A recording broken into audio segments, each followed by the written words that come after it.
The Starship Ares, a beacon of humanity's might, returned to Earth. Victorious. A symbol of hope in a galaxy teetering on the brink. Its sleek silver hull, a testament to human engineering, gleamed under the warm glow of Earth's sun. Scars of battle, etched across its surface, whispered tales of valiant battles fought and won in the vast expanse of space. On the bridge, the crew, still bearing the weight of their recent triumph, stood bathed in the soft glow of holographic displays. Captain Somerville, a seasoned veteran with eyes that held the wisdom of countless star charts, surveyed the familiar landscape of home with a mixture of relief and anticipation. All systems are stable, Captain. Data flow is normal. Beside him, Lieutenant Johansson at the tactical station, his fingers dancing across his console, monitored the flow of data, his gaze sharp and alert. The recent conflict had honed his instincts, transforming him from a brilliant strategist into a hardened warrior. Earth looks beautiful, doesn't it? Never gets old. Ensign Lee at helm control was piloting the ship. The youngest of the crew gazed out at the approaching Earth, a hint of awe in his eyes. He had stared death in the face countless times during their mission, but the sight of his homeworld, a vibrant blue and green oasis in the vastness of space, still filled him with a sense of wonder. Incoming communications are clear, no anomalies detected.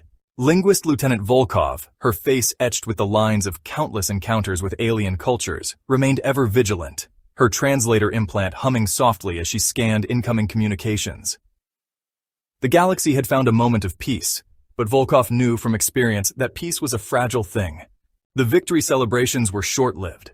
A chilling silence fell over the galaxy. Whispers of strange occurrences began to surface from the outer rim. Disturbing reports, unsettling rumors. Planets, long thought barren and lifeless, flickered back to life. A cold dread gripped the Galactic Alliance.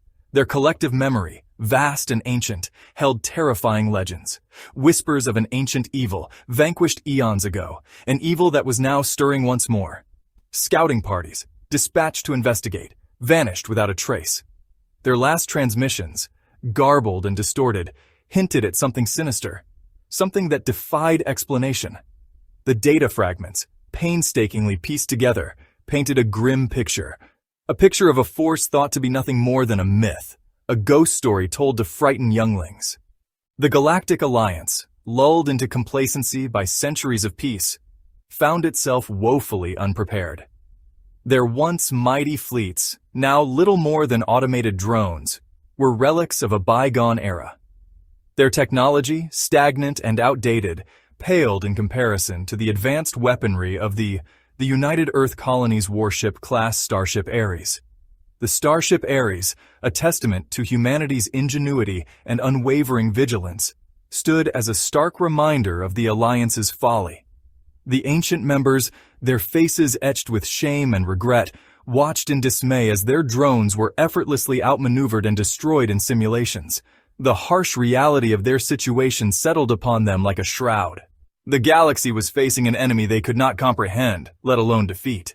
The United Earth Colonies, their military doctrine forged in the fires of constant adaptation and innovation, became the beacon of hope for the terrified Alliance.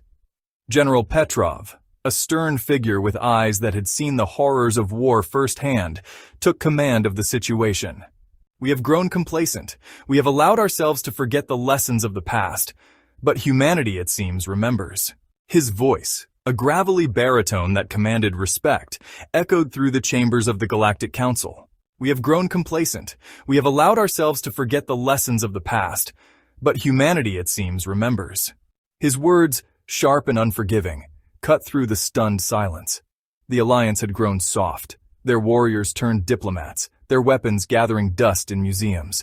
They had forgotten the price of peace. The weight of complacency is heavy. We can't afford to lose any more time. The chief of the United Earth Colonies Space Operations, Admiral Nelson, a seasoned veteran with a mind as sharp as his uniform, worked tirelessly alongside General Petrov, the commandant of the United Earth Colonies Space Marines. Their shared history, forged in countless campaigns, made them an unbreakable team. They understood the gravity of the situation. The very survival of the galaxy rested on their shoulders. They knew that time was of the essence. Every moment wasted brought them closer to disaster. We need every advantage we can get. Every ship, every soldier, every weapon will be needed to face the coming storm. Nelson, with his calm demeanor and strategic brilliance, oversaw the mobilization of Earth's fleet. He knew that the Starship Ares, for all its might, could not stand alone against this ancient enemy. They needed every advantage they could get. Every ship, every soldier, every weapon would be needed to face the coming storm.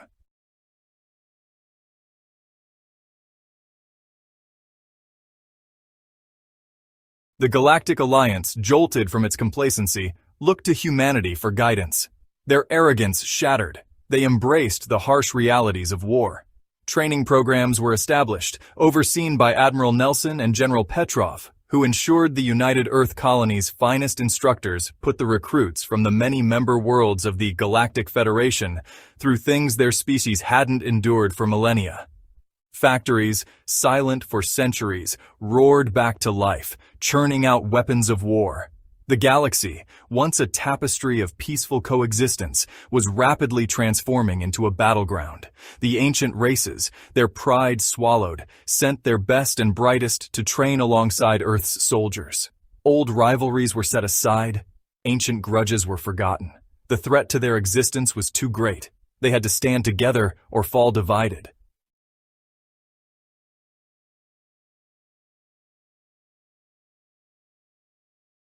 The Starship Ares, fresh from its refit, and the first of the new battleship class of starships, stood ready. Its hull, now reinforced with experimental alloys that combined properties of kinetic armor and energy deflector shields, gleamed under the shipyard lights. Its weapons and advanced quantum targeting systems, upgraded to the peak of human ingenuity, hummed with deadly potential. The crew, hardened by their recent experiences, awaited their orders. Their faces, once young and untested, now bore the marks of veterans. The call came, a distress signal. A lone research outpost located on the edge of known space had gone dark. The last transmission, fragmented and garbled, spoke of unspeakable horrors. The Starship Ares, designated as the flagship of the newly formed Galactic Alliance fleet, was to investigate. General Petrov, now Supreme Commander of the newly formed Galactic Alliance Defense Force Space Marines, barked orders with a steely resolve. His office, once a place of quiet contemplation, was now a whirlwind of activity, holographic projections of troop movements and battle simulations flickering across its walls. The fate of the galaxy rested on his broad shoulders, a weight he carried with grim determination. We must be ready for anything. Our enemy is cunning, but we will be prepared. Admiral Nelson, now Supreme Commander of the Galactic Alliance Starship Operations, stood by Petrov's side, a calming presence in the storm. His strategic mind, honed by decades of experience, worked tirelessly to counter every possible threat, to anticipate every move of their elusive enemy. Petrov, our fleets are outdated. We need to modernize, to adapt. We can't afford any missteps. Together, the two men formed the bedrock of the Alliance's defense, pushing forward the new battleship class of starships that integrated the best technology from all the worlds of the Galactic Alliance, along with forging new ground-based combat technology and training that would make the Space Marines the tip of the spear for ground combat operations to reclaim lost worlds from the spreading corruption. Petrov and Nelson drove their shared vision of a united galaxy as their guiding light. The task before them was monumental. Centuries of peace had left the Alliance's military in disarray. Their once mighty fleets, now composed largely of automated drones, were hopelessly outmatched by the unknown enemy. Ground forces, where they existed, were ill-equipped and untrained for the horrors that awaited them. We will leverage our strengths, adaptability, tenacity, and our willingness to confront the unknown. This is our chance to forge a new kind of fighting force. Petrov, however, was not a man to be daunted by a challenge. He saw opportunity in chaos, potential in the face of despair. His plan was audacious, bordering on reckless. He would leverage humanity's strengths, their adaptability, their tenacity, their willingness to confront the unknown, to forge a new kind of fighting force. A force drawn from the best and brightest of all the Alliance species, trained to fight as one. It was a gamble, a desperate throw of the dice, but Petrov knew that the survival of the galaxy depended on it. The call went out across the vast expanse of the galaxy, a call to arms, a plea for unity in the face of annihilation. From the bustling trade hubs of the core worlds to the remote outposts of the Outer Rim, the response was swift and overwhelming. Species that had ignored each other for millennia set aside their ancient grudges, their differences dwarfed by the enormity of the threat. On Earth, volunteers lined up for miles, eager to join the fight. Veterans of past conflicts, their faces etched with the memories of battles fought and won, stood shoulder to shoulder with fresh-faced recruits, their eyes bright with a mixture of fear and determination. In the shipyards, the roar of engines and the clang of welding torches filled the air as starships were hastily refitted and upgraded, their hulls gleaming under the harsh glare of the arc welders, matter converters, and 3-days printers. Across the galaxy, similar scenes played out. On the aquatic world of Nereus, the Gillmen, their scales shimmering under the bioluminescent glow of their underwater cities, answered the call, their legendary underwater combat skills now needed on a galactic scale. From the heavy gravity world of Ursa Major, the Ursine, their massive frames rippling with muscle, volunteered in droves, their strength and resilience honed by generations spent battling the crushing gravity of their home planet. The diversity of the galaxy, once a source of wonder and division, was now their greatest strength. Each species brought its own unique skills and abilities to the fight, a tapestry of talents woven together by the common thread of survival. The training was brutal, relentless, designed to weed out the weak and forge the survivors into the ultimate fighting force. On Earth, under the watchful eyes of seasoned drill instructors, recruits were pushed to their physical and mental limits, their bodies and minds tempered in the crucible of combat simulations. The air crackled with the energy of plasma fire as they honed their skills, the ground trembled under the weight of their mechanized walkers. On Oceania, the Gillmen trained in the crushing depths of their oceans, their movements fluid and graceful, their underwater weaponry deadly silent. The pressure would have crushed a human being, but the Gillmen thrived in this hostile environment, their bodies and minds adapted to the unforgiving depths. On Ursa Major, the Ursine trained under the crushing gravity of their homeworld, their massive bodies moving with surprising speed and agility. The ground shook under their every step as they sparred with each other using their ancient martial arts, their roars echoing across the barren landscape. Their endurance was legendary, their strength unmatched. From the searing deserts of Hephaestus to the frozen wastelands of Nord, the training continued, each world offering its own unique challenges, each test pushing the recruits closer to their breaking point. Only the strongest, the most determined, would survive to face the enemy. Section 4. The Zir Conundrum. Not all of the Alliance species were suited for combat roles. The Zir, a race of sentient plasma beings from the death world of Ares Prime, presented a unique challenge. Their very existence defied the laws of physics as understood by most other species. They existed in a state of constant flux, their forms shifting and shimmering like the aurora borealis. The Zir homeworld, Ares Prime, was a nightmare landscape of volcanic activity and unstable energy fields, a place where the very air crackled with lethal energy. To most other species, it was a death trap, but to the Zir, it was home. Their unique physiology allowed them to thrive in this hostile environment, to draw sustenance from the very energy that would kill other beings. While the Zir were unsuited for frontline combat, their mastery of energy manipulation was unparalleled. They possessed an innate understanding of the forces that governed the universe, a knowledge that could prove invaluable to the Alliance war effort. General Petrov, recognizing their unique talents, assigned them to research and development, where their insights could be put to use developing new weapons and defenses. The Zir, eager to contribute to the survival of the galaxy that had welcomed them into the fold, threw themselves into their work with a zeal that surprised even the most jaded human scientists. Their discoveries would prove crucial in the battles to come. Section 5. Ares, reforged and ready. In the depths of Earth's orbital shipyards, the Starship Ares underwent a radical transformation thanks to the ongoing battleship-class Starship upgrade program. Gone was the sleek silver hull, replaced by a darker, more angular design. The ship's once smooth lines were now broken by armored bulges and weapon emplacements. The Ares had been reborn, reforged in the fires of war. The ship's systems had undergone a complete overhaul. New engines based on captured and shared alien technology provided a significant boost in speed and maneuverability. The Ares weapon systems were upgraded with the latest in human and alien technology, including experimental energy and quantum weapons capable of vaporizing an enemy ship with a single shot. The bridge of the Ares was humming with activity. Running diagnostics on the ship's weapon systems now. Everything looks sharp and focused. Lieutenant Johansson barked, sitting at the tactical station. Simulated combat scenarios complete. Controls are responding perfectly. Incoming communications monitored. Everything's clear for now, Lieutenant Volkov reported. The Ares crew, their faces grim but determined, oversaw the final stages of the refit.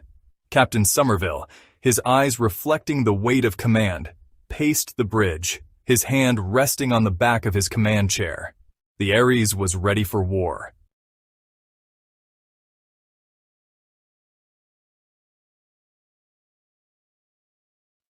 Section 1. A New Breed of Warrior. The troop carrier bay of the Starship Ares buzzed with nervous energy as dropships were being prepared. Space Marines, clad in sleek biomechanically enhanced armor, stood in disciplined ranks. I know many of you will not return, but remember, you represent hope for a galaxy on the brink. Captain Somerville's words ignited a spark of defiance in the eyes of his listeners. The briefing room was a stark contrast to the bustling troop bay. Holographic projections of a desolate alien world flickered across the central table. This is our target. Planet designation XK-742. Just a few centuries ago, it was a thriving mining colony, then a long dead world. 3 weeks ago, we detected a surge of energy. Scouting parties were dispatched, but none returned. A garbled audio recording played, the words barely discernible through the static. Our intelligence suggests XK-742 may have been a battleground in an ancient war. Until now, the air in the briefing room grew colder as the weight of their mission settled upon them. The journey to XK-742 was tense. Captain Somerville couldn't shake the feeling they were sailing into the maw of an ancient beast. On board the troop carriers, Space Marines honed their skills in zero-gravity training decks. Weapons technicians worked tirelessly, ensuring every piece of equipment was in peak condition. Beneath the fear, there was a steely resolve to fight for the survival of their species. As the Starship Ares emerged from hyperspace, the dead planet XK-742 loomed before them. Sensors are picking up the same energy readings. Deploy the scanners. Let's see what we're dealing with. The Ares shuddered as scanners and probes deployed, painting a chilling picture. The energy readings are off the charts, emanating from underground structures. Prepare the troop carriers for deployment, Somerville ordered. We're going in. The troop carriers descended towards XK-742, the Space Marines bracing themselves. All squads report in. As the last squad reported in, a sense of foreboding settled over the Marines. The Space Marines advanced cautiously towards ancient alien ruins. What is this place? One of the Marines whispered. No one had an answer. The air grew colder, the shadows deeper. Sensors are going haywire. The ground trembled, the ruins groaning and shifting around them.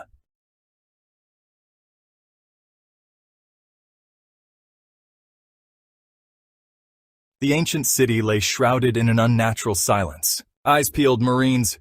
We don't know what we're dealing with here. The architecture was unlike anything they had ever seen. Twisted angles and impossible curves. What is that sound? One of the Marines whispered. A low, guttural growl echoed through the ruins, leaving behind an unnerving silence.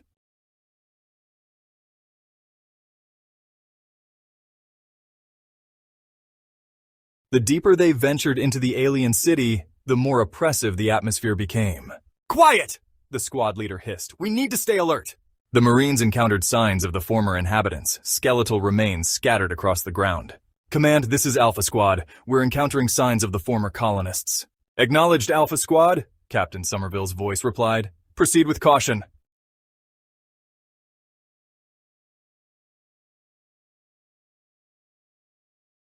The drone, a sleek black craft bristling with sensors and weaponry, zipped ahead of the squad, its cameras relaying a real-time feedback to the Ares.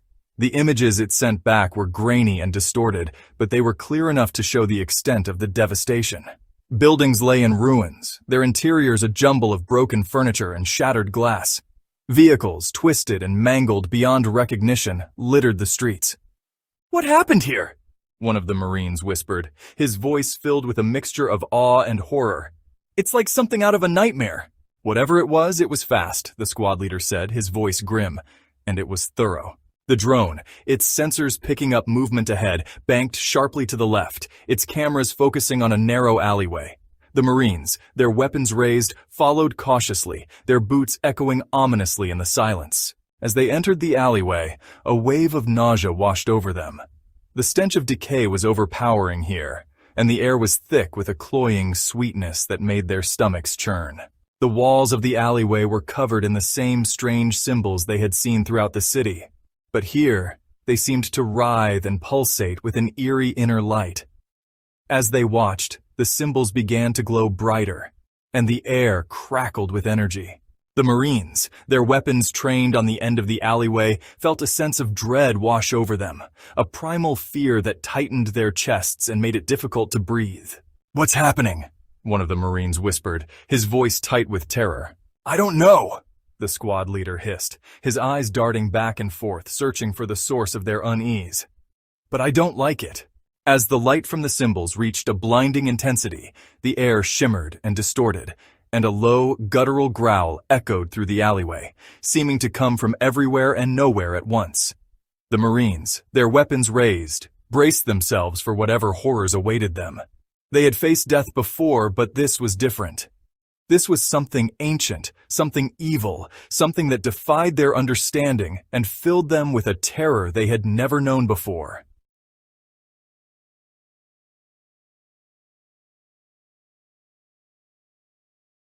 The air crackled and popped, the stench of ozone stinging their nostrils as a shimmering portal, its edges crackling with energy, ripped open at the end of the alleyway. The Marines, their weapons trained on the swirling vortex, watched in stunned silence as a grotesque, vaguely humanoid figure, its skin a sickly green and its eyes burning with an unholy light, stepped out of the portal. It was tall and gaunt, its limbs elongated and twisted at unnatural angles, its flesh stretched taut over a skeletal frame. Claws, sharp as razors, extended from its fingertips, and its teeth bared in a silent snarl were like shards of broken glass. "What in the hell is that?" one of the Marines whispered, his voice a mixture of awe and terror. No one answered. They had trained for this, prepared for this, but nothing could have prepared them for the sheer horror of the creature that stood before them. It was like something out of a nightmare, a creature born of darkness and despair, its very presence a violation of the natural order. The creature, its eyes scanning the Marines with predatory hunger, took a step forward, its movements jerky and unnatural, like a puppet controlled by unseen strings. The Marines, their training kicking in, opened fire, their weapons spitting plasma fire that illuminated the alleyway with a blinding light. But the creature, to their horror, simply shrugged off their attacks, the plasma blasts seeming to pass harmlessly through its body. "What the squad leader began, his voice filled with disbelief, but he was cut short as the creature lunged, its claws slashing through the air with blinding speed. The Marine in the lead, caught off guard, cried out as the creature's claws ripped through his armor as if it were paper, sending him sprawling to the ground in a shower of sparks and blood. "Open fire! Open fire!" the squad leader roared, his voice raw with terror, and the Marines, their initial shock giving way to a cold fury, unleashed another volley of laser fire. This time the creature reacted, its body contorting in a grotesque parody of pain as the plasma blasts seared its flesh. But even as they watched, the wounds began to heal, the flesh knitting itself back together with unnatural speed. The alleyway became a maelstrom of plasma fire and screams as the Marines battled the creature from beyond the portal. For everyone they put down, more emerged from the swirling vortex. Outnumbered and outmatched, the Marines fought with desperate courage. "We need backup! We need backup!" The squad leader roared into his comms, but he knew it was futile. They were on their own, surrounded by creatures from a nightmare. The creature, its eyes burning with unholy light, advanced on the squad leader. The squad leader, his rifle empty, drew his combat knife. He had faced death before, but never like this. This was something ancient and evil, filling him with bone-chilling terror. "Come on, you ugly bastard, let's finish this." The creature lunged, its claws slashing towards him. The squad leader ducked under the blow and rammed his knife into the creature's chest. The creature roared and exploded in a shower of gore, dissolving into black smoke. The squad leader watched in stunned silence as the creature's remains dissolved. He had bought them a few precious seconds, but it wouldn't be enough. They were overrun, outmatched, and out of time. He looked around at his squad, knowing this was the end. "Form a circle! We fight back to back! We die on our feet! We drink in Valhalla today, my brothers!" The Marines nodded their understanding. They would sell their lives dearly, taking as many creatures with them as they could. They were Space Marines, and they would face their end with courage and honor. As the creatures closed in, the last sounds the Marines heard were the roar of their weapons and the screams of their enemies. The remaining Space Marines fought with the ferocity of cornered predators, their plasma rifles spitting fire, their combat knives flashing in the eerie glow of the alien city. They moved with a practiced grace, their movements a deadly ballet of violence, their every shot aimed at inflicting maximum damage. But for every creature they cut down, more emerged from the swirling portal. The air was thick with the stench of ozone and blood, the ground littered with bodies. The Marines, their armor stained with gore, fought on, their faces grim masks of determination.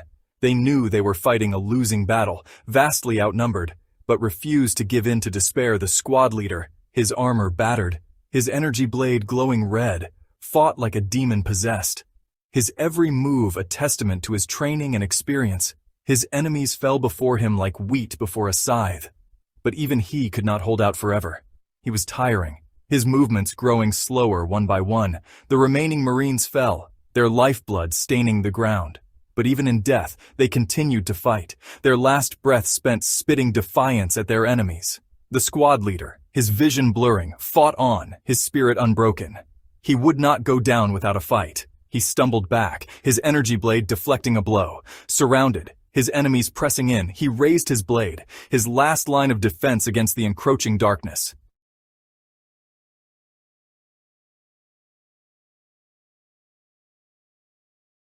High above the planet's surface, aboard the bridge of the Starship Ares, Captain Somerville watched the battle unfold on the main view screen, his face a mask of grim determination. The data streams scrolling across the holographic displays painted a bleak picture. The Marines were outnumbered, outgunned, and outmatched.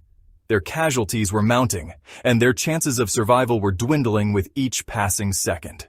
"Captain, we're receiving a distress signal from Alpha Squad. It's faint, but it's definitely them."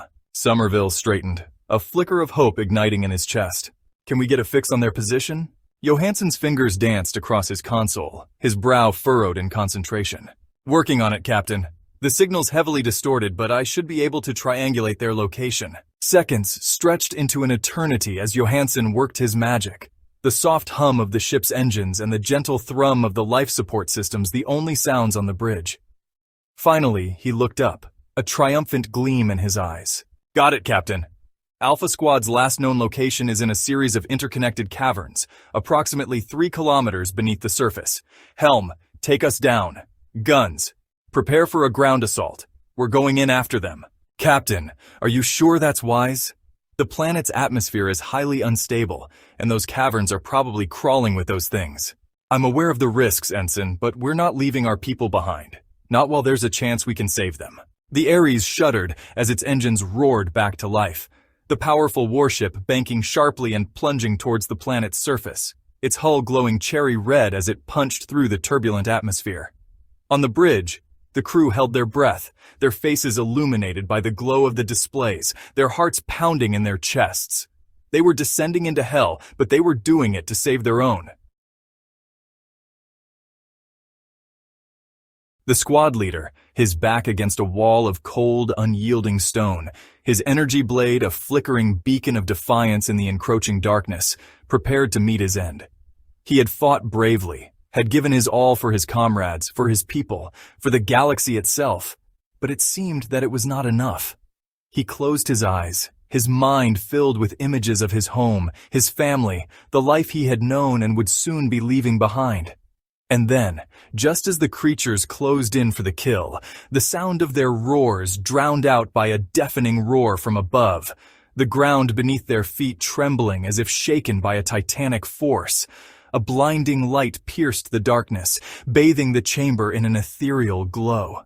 The squad leader, his eyes instinctively squeezing shut against the sudden glare, felt a surge of hope course through him.